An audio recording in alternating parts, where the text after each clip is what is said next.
Hello, my name is David Puttemans, originally from Belgium, but residing on Tenerife in the beautiful Canary Islands since 2007. I've been a remote worker since 2008, and because I'm active in multiple sections or areas, I prefer to call myself a digital nomad.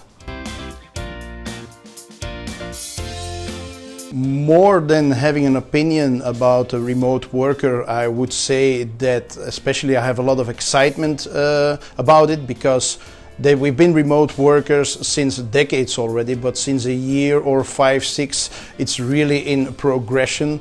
And I think that we've only seen the top of the iceberg.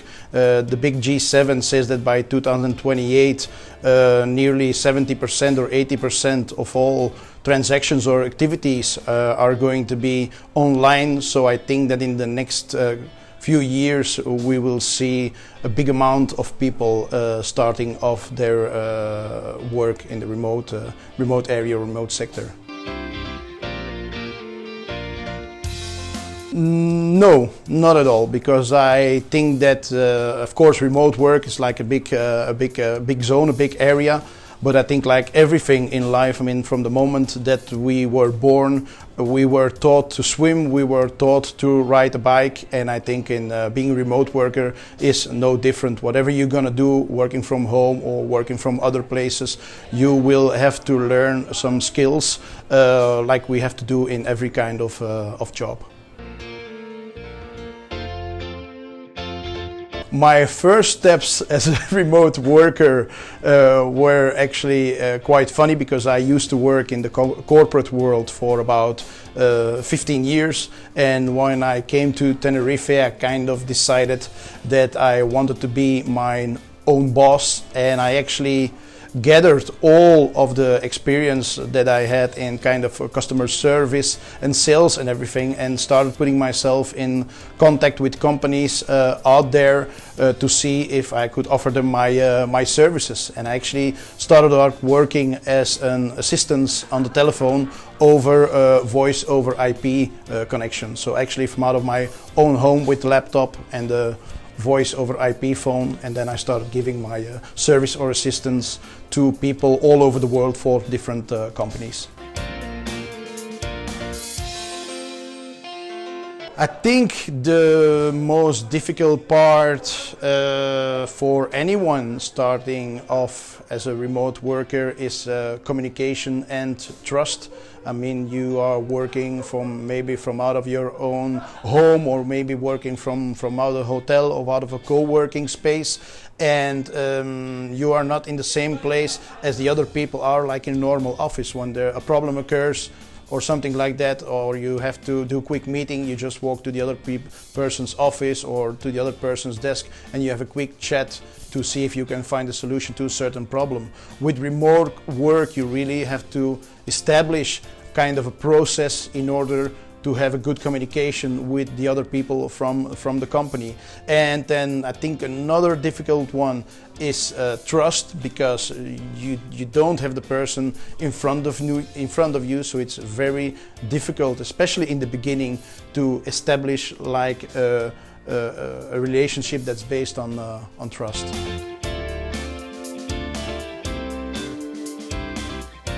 Well, exactly for those 3 things, I think that is perfectly the description of what remote work should mean for anybody. For me, apart from the money, because money is something that comes in and goes out, for me the most important was actually the freedom of being able to go where you want, to do when you want things to be done, the flexibility of being able to program your own work, to schedule your own day, and also of course the possibility to spend time with your friends and with your family. I mean, that you don't have to care about taking your daughter to dance school, taking your daughter to normal school. I mean, you have the time free whenever you want to do these things with your family and your friends. So I would say freedom is the most important thing.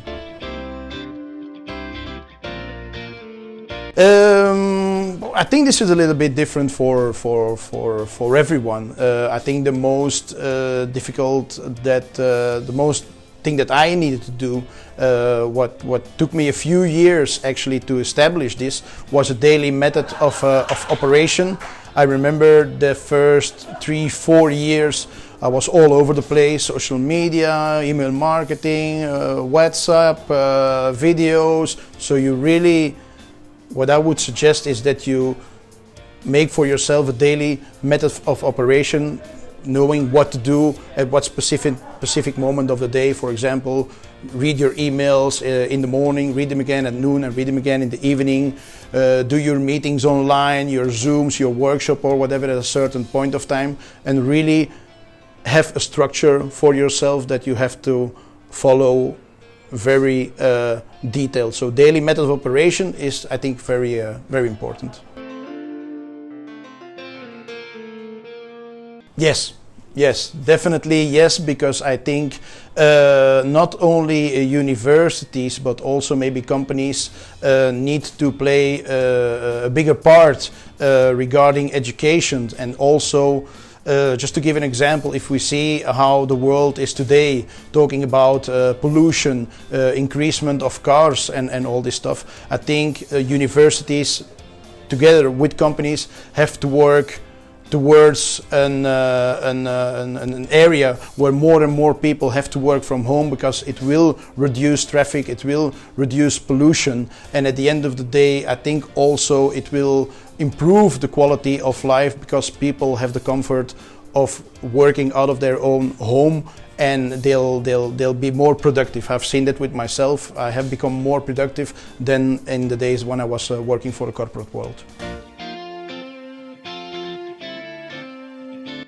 Once again, here it's a difference in between if you're being a remote worker for a company, because that company will provide you probably the tools that you need to work with, or be a remote worker as a freelancer. For example, some of the tools that I use regarding social media marketing are stuff like Buffer, Post Planner. For project management, I use, for example, Trello. Another example, for email marketing, I use autoresponders like Aweber and GetResponse. And I, of course, use Zoom as well to do like workshops online or meetings online. So that's most of the important tools that I use on a day-to-day basis. Then I have a few other ones that are working for me in the background, like Evernote and all that stuff. But I think that those are the main ones. The skill that I think that every remote worker should have, and that is necessary to do your activity or accomplish your goals and everything, is discipline. I think that's the number one at 100%. Where most people have difficulties with is to actually have a certain discipline, that you have to do things at a certain point, because sometimes it's easily to get distracted, especially here in Tenerife, where we have always good weather and the beaches are always calling you. So I think discipline is the number one. Definitely, and I think that is something that has improved a lot in the last few years. There's a lot of platforms and a lot of companies that have been started working towards the ideas of supporting actually people that are wanting to work from home. Because I remember when IBEX started in 2008, which is about 12 years ago, there weren't that much platforms or companies, so it was actually a little bit of self-education, and it's a big world out there with a lot of possibilities. So I think that advice and help and support is needed in every area of remote work. Yeah, well, my advice would be in general, because I'm still surprised when I'm walking in the streets or I speak with people, that people still say, like, in order to earn more money you should work harder. And I think this is not true anymore in the 21st century. In order to make more money you should work smarter. So I think that my advice would be towards anyone that started off in remote work, the start of working online or something, is to invest in tools in order that they do the heavy lifting for you, so you'll have more time free to become more creative and to have more time free to do money making activities. So I think, investing in tools and software is very important.